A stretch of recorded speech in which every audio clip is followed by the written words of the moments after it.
can go from cast, trim, and then we ship it direct. But there's also additional options that you can do with castings, which include machining, polishing, even coating, which includes wet paint, anodizing, powder coating. Some can even chromate, not really recommended on aluminum, but it's great on zinc. Some that I didn't mention would be heat treating, and then also any type of testing that you need done to castings as well.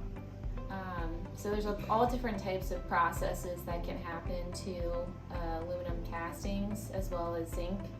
I think that oftentimes there are instances where the parts are ready to be assembled, but often we find that our customers are in need of a features to be added or removed to that particular casting. We can talk about features such as, tapped holes, through holes, clean up the plane of the part. It may match up to another part.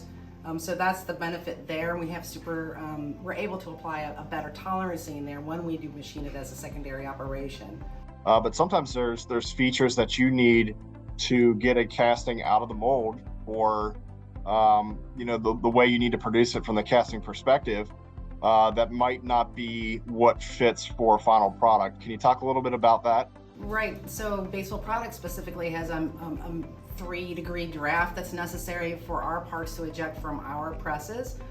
If a customer calls out for something that's less than 3 degrees, we're able to machine that material away from the casting to create the tolerance needed for our end users.